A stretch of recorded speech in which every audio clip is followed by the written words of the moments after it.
Welcome to Fulham Fix. How you doing, bud? I'm very good, thank you. I'm all the better, Ivan, for having a fresh Andreas Pereira signed plectrum. Look at that. This is to add to your collection, right? He's literally just left this very room, and I've decided a little bit too late because we are on Series 3. This is obviously episode 2 of Series 3 of Fulham Fix. Yeah. I should have done this earlier with Burr or something like that, but I just had a light bulb moment that for this series onwards, I'm going to get Fulham players, past and present, to sign plectrums. Yeah. And for all of them, well, so far, it's the first plectrum I've ever signed. Yes. And so I was buzzing to do that. Did you enjoy speaking to Andreas? I did. I mean, I've chatted to him a couple of times in the past for various different things, and I mean, he is one of the nicest guys. Weirdly, as well. Before we get into it, it's like, I mean, I remember having a conversation with you when we were saying, okay, we've got Andreas coming up. What are we going to talk about? What topics we're going to hit? And you were like, and I said to you, I was like, one of the nicest guys, and you're like, you sort of think because he's coming from United, he's this big name, that he's going to be a bit sort of quiet, maybe a little bit, not shy, but not standoffish maybe. Do you know what I mean? Yeah. Opposite. Yeah. The absolute opposite. And now we've done the interview. What's your feelings on him? Do you know what? I absolutely loved him. I thought he was really funny, really open. We talked Brazilian football heritage. We talked strange superstitions, which will leave... That one is a brilliant one. We talked about not settling for second best. Ivan even told him that getting booked all the time is a good thing. So without further ado... I stand by that. Let's throw to it. But before we get to the full podcast, you join us here at the Craven Cottage at full time after Fulham just comfortably beat Brighton 3-0. Because it felt wrong, Andreas, to do a full podcast with you from a few weeks back and not mention the fact that you've had a Brazilian call-up in that time. And so that's why we thought we'd nab you for a minute or so now. First up, tell us, how does it feel to be called upon to represent your country again, man? That's amazing. Like you say, it's an amazing feeling. I'm very, very happy. Something I worked a long time for, and I have to be grateful to Fulham, to the manager. He's the one that believed first in me and set out these goals for me, and of course my teammates, because without them I wouldn't be there. And does it must cement what you've been doing at Fulham as well? It's been such a, we touch upon it obviously in the podcast, but it's been such an incredible, 18, 19, 20 months or so, at Fulham, man, and it's been, the mentality around the club has changed. Does it feel like something like that cements what you have been doing at the club? Yeah, I think the work since I arrived here, I'm feeling great. I can play my football. I'm showing what I can do, bring the qualities to the team, and I'm very happy everything is working out. Yeah, definitely. And we've got Muniz just here over our shoulders. A few words on him. Is he up next, do you reckon? He'll be getting the phone call soon? I think he has a very good chance if he keeps scoring these goals, and he's doing amazing. I'm very, very happy for him, and hopefully he can keep this going as long as possible. In the podcast as well, because this is what we like to do. We like to record podcasts before big moments and totally miss those moments. But we chatted a lot about Man United, and since then we've gone to Old Trafford, and we've pulled off a historic victory. How did that feel, sort of going back to Old Trafford and coming away with 3 points? And it feels like recently as well, we've deserved more than we've got from there. I think, like you said, we deserve the win. For me, it's very special to come back, to my first home in England, and it was a special game, and I'm very, very happy that we could win. It's always good to win where I was before, and especially with Fulham. So it was very special meaning for me.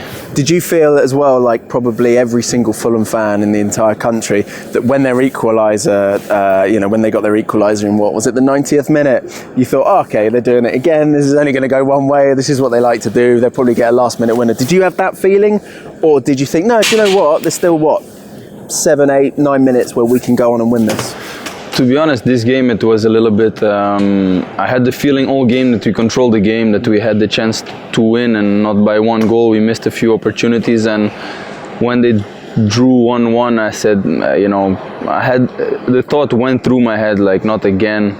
We deserve so much, and they're gonna steal it away from us again. So and I was so happy when the ball fell on his feet, and I could feel that it was going to be a goal, and I'm very happy that Alex scored this goal. Yeah, incredible. So there we go. So 3 points at Old Trafford, a historic 3 points, a Brazilian call-up. So let's now the perfect time to throw to yourself, myself and Felix in the studio for Fulham Fix. Andreas Pereira, welcome to Fulham Fix. How are you? I'm fine, thank you. Oh, mate, it's a pleasure to have you. You've played 57 games for Fulham, which is more than any other first-team appearance in your history. Does Fulham Football Club feel like home to you? Yeah, definitely, for sure now. And I didn't think about that when you say it, really. Yeah. So, it's special, yeah. It's strange, isn't it? Because you played for lots of clubs for longer periods of time, but you played a lot for Fulham in a condensed period of time. So that was just interesting to me that you found, because when you first came to Fulham, you had the body language to me of someone that's arrived at a place where, I can control things. I can be in command here and run the show. And they're coming into that age. You know what I mean? Did that feel like that to you? Like, I can own this place. It's like everyone gave me so much confidence here, and I still feel like that because of everyone around me. I think they let me be myself. So it's like you said, I arrived and I was like, okay, this is my place now. Yes, I love that. And so originally what we heard from press reports is that before Fulham came in for a bid, you were possibly considering heading back home to Brazil, family there, you know it so well. What was it about Fulham then that sort of twisted your arm? Because it looked, I don't know whether it was the press maybe just feeding that story a bit more, but apparently it was, it seemed like that was the set in stone almost. No, it's true. I was really thinking about staying in Brazil. Like you said, my family close. I've never been with my family close. Always been playing in Europe. But then, when the manager called, and I still had that in myself that I wanted to show people in the Premier League that I can play in the Premier League, that I can play in the highest level. And when the boss called me, it was Marco called you. Yeah, he called me. He said, I know you have the quality to play in the Premier League, and I want you to show it, and I want you to give you the chance to do it. So when he said that, it was like a challenge for me, and I spoke about it with my father, and I say, I think I want to go back. I want to prove the people wrong. I want to say, I'm a top player. I want to play in the top league. So that's what made me come to Fulham. That's so interesting, because I sense that from afar that it's a similar story a bit of Willian and actually Marco Silva himself, that you have the leadership pack of this Fulham team of players that are proving that what they can do at the highest level, and that's sort of permeating into Fulham and generally, because we're achieving things now that the club have borderline never really achieved in terms of consistently playing against the top sides. And I sense that with you, definitely with Man United, because we've got, in our short history against Manchester United in the last year or two, the games have been very intense. Yeah. Do you feel that personal response? Is there a feeling there for you when we play United? Yeah, it's a special feeling, because they gave me the opportunity to come to England. I grew up there. I was from 16 there, so yeah. It was an amazing time, but I didn't feel that I had my top level at United, and I didn't feel they gave me enough time to settle and to play. And the way that you said it, when I arrived at Fulham, and I felt straight away that, I can do the things here that I want. I didn't have that feeling at United, so I was like, I left England and I didn't play the way I wanted, the way I know I can do it. So when I had the chance to come to Fulham, and that's why the game against United, it's like I want to show that I have quality, I can do it in the Premier League, and just to make sure that, look, you did a big mistake here. Yeah. It's so good. Yeah, running it at Old Trafford, because we've had really heartbreaking moments against United, haven't we, where we've run them so close every time. And another heartbreaking one recently was Liverpool, obviously, where you hit the post from a tight angle. Yeah. But I heard after it that you lost your voice. Yeah. From screaming so much, which is the same as me. I lost my voice. As in, what was the context of you screaming and you screaming? Well, I was they're a screaming, bit different. Move the ball! Yeah. That's what I was doing. Yeah, okay. What were you shouting? Yeah, what were you shouting? And it's something similar, or? Not so similar. Not that, okay. No, just shouting mostly with the ref, I think. yeah. But no, with trying to help teammates. People always close to me, so I would shout with the striker, with Jean, trying to tell him, look, the player's there. So after the game, I already started the game already. Without the little bit of the voice. Oh, really? After the game, it was finished. Yeah, you were done. It's funny. You were talking about the fact that you've come in and started to run the show, and you've made us feel like we can sort of play with the these big established clubs, which we've never really had before. We've always gone to a place like Old Trafford or Liverpool, and sort of step back knowing that they're going to run the show, and if we can get something from this, we're very, very lucky. Do you? So far, I don't know if you remember, I interviewed you just before the season started last season. Yeah. And after the interview was finished, we were walking back to the car. Do you remember what you said to me? This was the first game of the season was Liverpool. And do you remember what you said to me? I don't know if you do. No, I don't remember. You were just like, by the way, we've got this weekend. Just so casual. I'm like, oh, right, yeah. You're like, no. And you said, we've got this.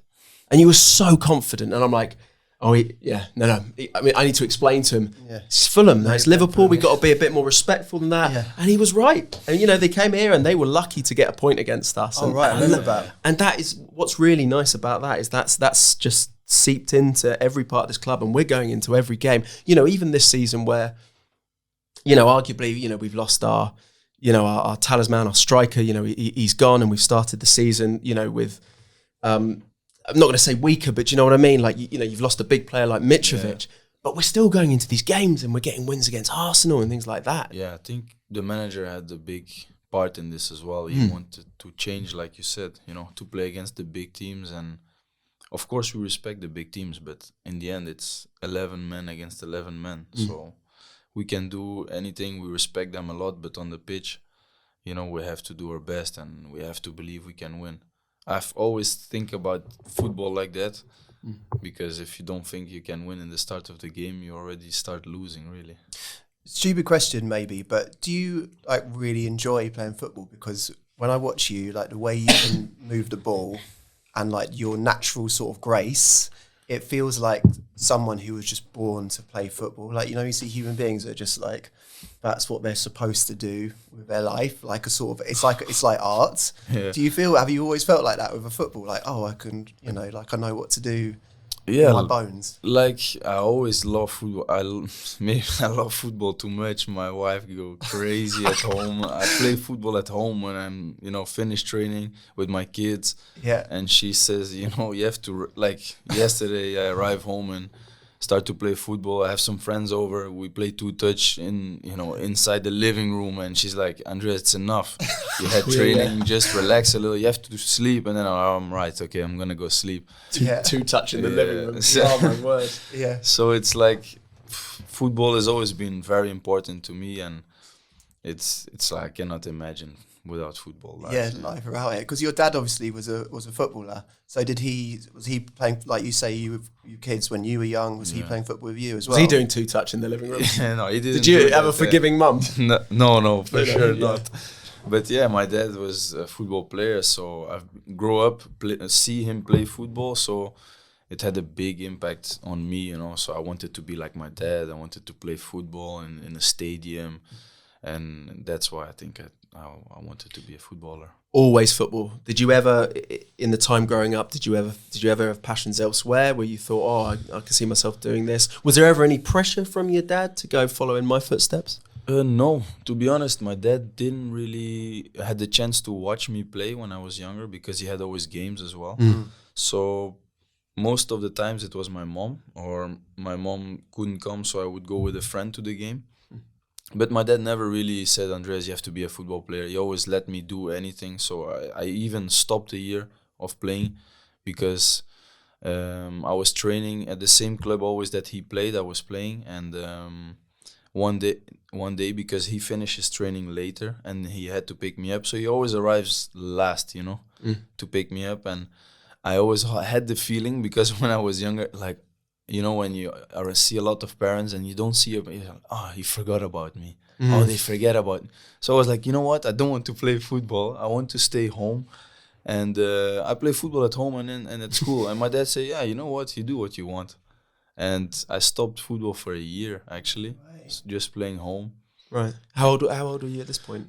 Guessing you must have been quite young if you're at United 7. 16. Yeah. Oh, okay. 7 years old. And then after that, 1 year stopped football. And then I started to play football. I said to him, I want to play football again.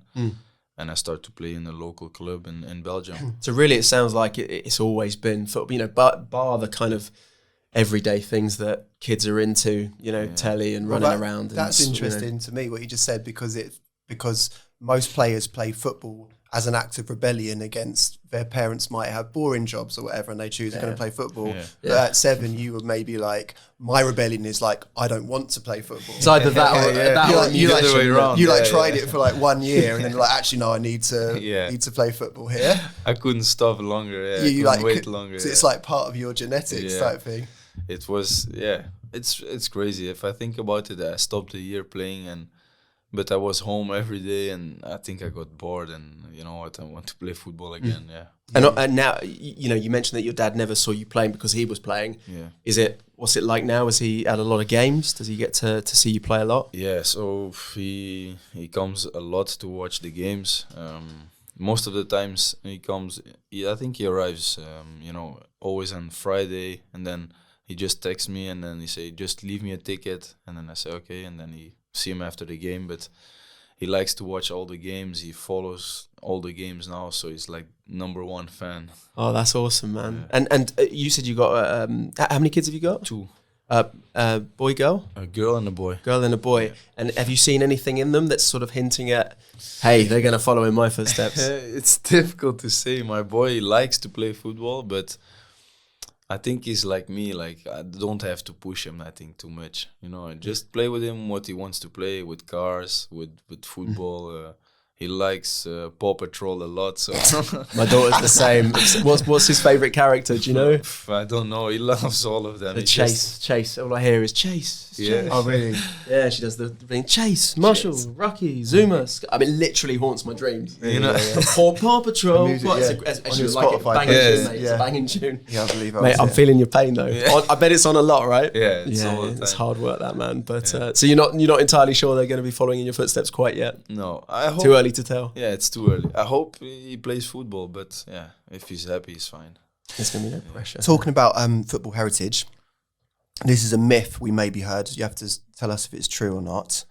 We heard that you have Kaka's shorts, and before games you rub them on your legs.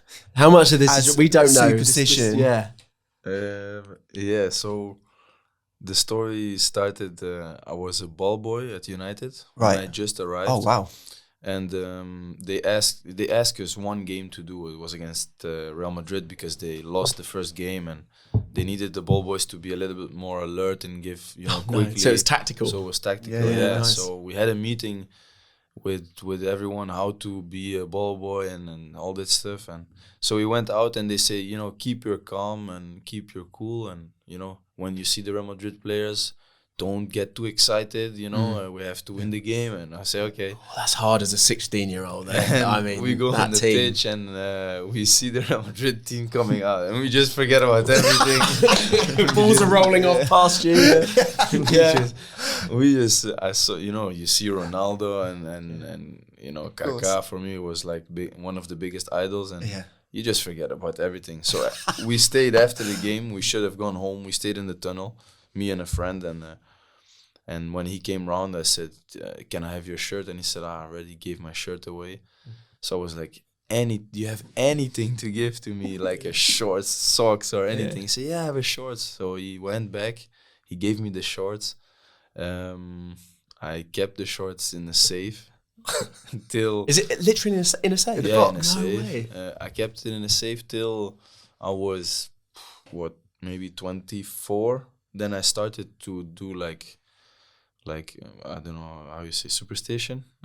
So you know what? I started to use them to the games, and and I started to play really well. So I was like, is it the shorts? Oh my god, it's the magic So it's of Kaka's shorts. I didn't wash them as well, so I didn't think he used them. He took the second shorts, so Okay. it was a clean pair of shorts, and but I didn't wash them still. So I take them to games, and I put them on, when I'm in the room, and then I just feel like, like superhero like thing. Yeah, exactly. Wow, That's amazing. it's like scripted Indiana Jones. That's it. Yeah. No, and Kaka's lost shorts. Kaka's lost shorts. What, you put them on before a game? Yeah. So, when was the last game? Are we talking every game? Was this last Saturday? yeah. Really, every game. Yeah. So I go in the room. I take them in my bag, and for example, we finish dinner. We go up to our room. Then normally you take your Fulham clothes off and you put a pajama on or shorts or anything. I just put my Kaka shorts on and speak with my family. Then I stay with the shorts and Heart has melted. yeah. So Wow. Now, Sorry, quickly. Just a few. Yeah, just need to investigate a few things here. Does Kaka know about this? no, it doesn't. Kaka doesn't know No. that you're the boy that No. got the shorts, and then you still wear the shorts. No, he doesn't know I wear the shorts. He knows because of William. I told William that I love Kaka, and I was at his house, and he said, you like Kaka? I said, yeah. Then he called him on FaceTime. I was in shock. I stayed I couldn't breathe. really? Yeah, I started to cry. And I was like, no way. And then he said, yeah. And William was laughing, and I was like, I cannot do this. I said, William, till next time, just let me know. And so it was, he doesn't know that I wear them. You were crying. You were emotional because Kaka Yeah, was. it's like my biggest idol, So Oh, me my feel like I God, wanna that's cry. insane, man. yeah. Yeah. Okay. So So William just casually gives him a cheeky little FaceTime there and then. Willie is like that, You look like Willie. You see, he's like a good guy. Yeah. He's cheeky, man. Wow, he's trying to on the stitch bus. you right up there. So the whole Fulham team know about the Kaka shorts thing, do they? Or I think the William? Well, I suppose William definitely knows. William knows. Yeah, William knows. Yeah. Yeah. Wow. Because Brazilian football heritage is quite. Because I know your cats are called Zico and My dogs. Yeah, my your dogs. dogs. Sorry, Yeah. Zico and Cafu. Cafu. Yeah, And you got a Pele shirt on the yeah. framed. Yeah. And Maradona as well, isn't Pele it? Maradona. Yeah. So football heritage is just It's big. seeping through. Yeah, man.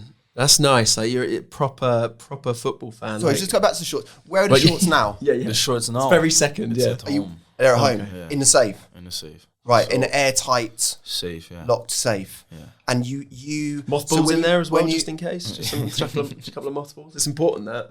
And when you take your bag to games, Yeah. you put the safe in the bag, Surely not. or you take the Not a cartoon, mate, carrying around like a Well, big safe. it is a cartoon. That's what it is. It's a film. What you put you take the shorts out of the safe Yeah. in the bag. In the bag. As soon as I arrive home, the first thing I do, I go down, put it in the safe again, close the safe, and then I can speak to my friends, speak to anyone. Man, that's so cool. good. So I love that. I love that. Talking of your friends, actually, I read something that you brought some of them over to Craven Cottage, and they couldn't get their head around the fact there was actually a cottage. Is that right? Yeah, that's right. Yeah, I brought some family and some friends over, and it was the first time in England, so they were very happy. And then when they came to the game, and they looked and they said, "But Andreas, there is a house in here. It's a someone lives there." I was like, "No, this is the famous cottage," and they were like, "But I never seen a house in a stadium." I was like, "Yeah, but it's famous. The name of the stadium is..." And then I tried to explain all of that, and my dad tried to explain it, and they loved it. They took pictures. And so it's... Imagine if someone just did live there, not on match days. Well, Everyone's out, they nip back in. It looks like some, yeah. But this is the great thing about, from someone that's been to Fulham since I was very young, is that because that cottage has always been there, Fulham still feels like, because I was saying before we went on air that when I started going to Fulham, it was a much smaller club with all standing terracing, and the style of football was a million years away from the stuff that you play.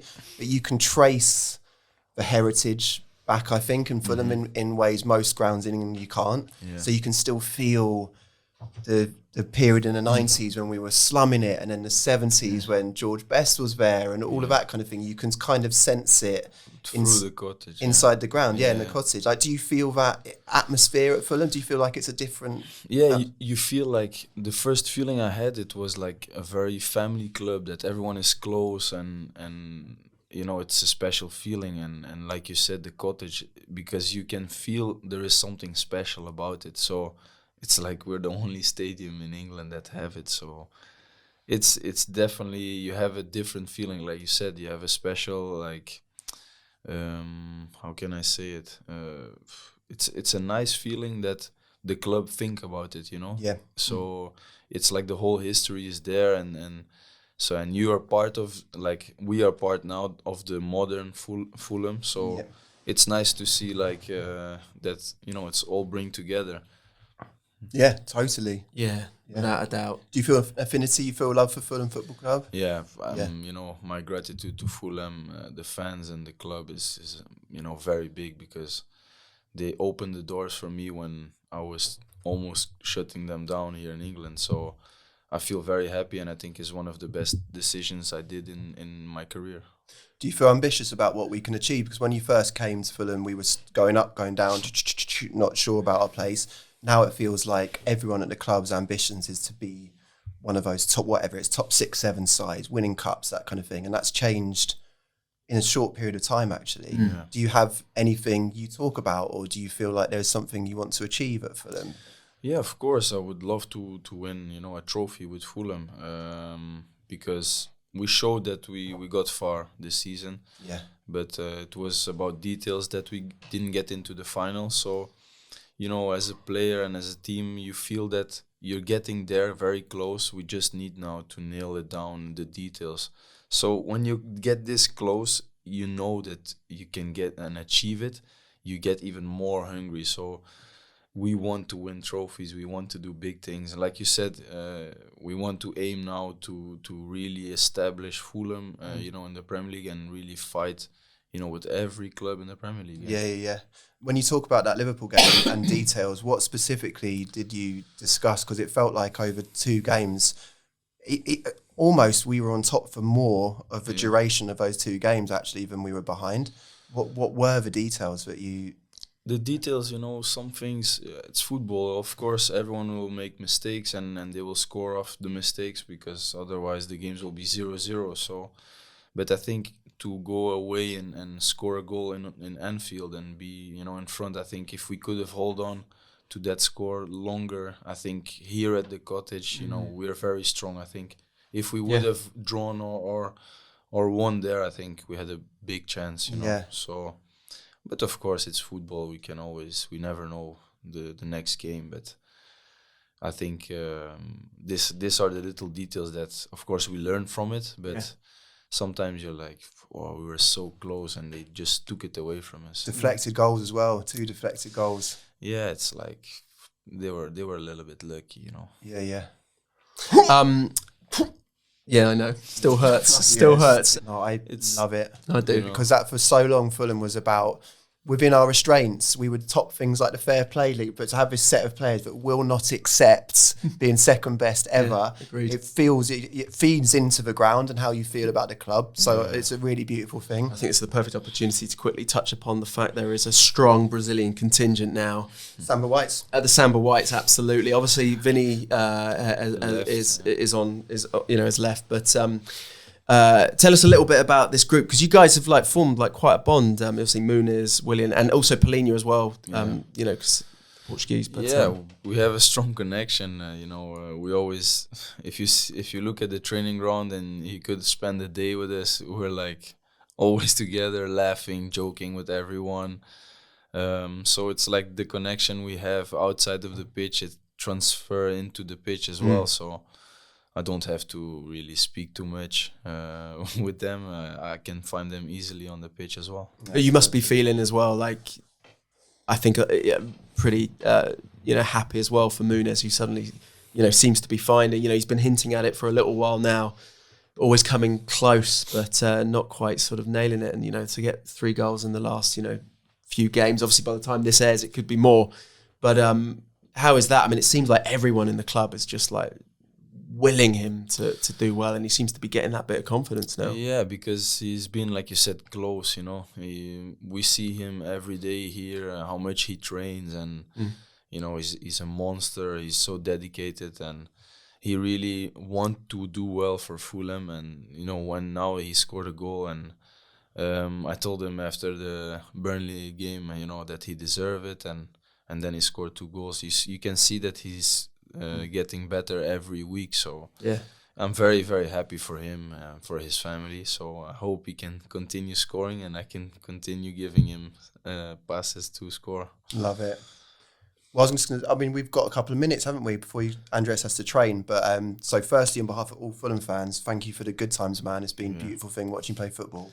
Hopefully for many more years you'll be at Fulham. Yeah. But before we go, I want to get a Brazilian five-a-side team. Yeah, I think that's a great idea. So just quick fire. As we're talking about Brazil. Because you and Brazilian culture and all players, I would if you were in a five-a-side team and you have to pick the other 4, one's a goalkeeper. One's Kaka, obviously. They can be anyone. They can be current, they can be whatever. Give us your team.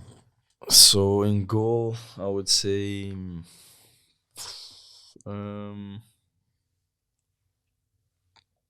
Dida. Why was I thinking Taffarel? Taffarel, yeah. Taffarel. Yeah, Dida, yeah. I would say, Kaka has to be there. Yeah, of course. He's the first one. Sure. But he hasn't got any shorts on. Yeah, he's just running around without shorts. I'm wearing his shorts. Yeah. You've given him his shorts. You can have my shorts, mate. I've got yours. Yeah. Long story, mate. But he's wearing Fulham shorts. Someone's Fulham shorts. Yeah. Shorts. Kaka. I would say defender. It's difficult. Defender, I would say David Luiz. Oh, nice. I really like David Luiz. Yeah. Neymar. Yeah. Okay. So there's 3 players still. Yeah, one more.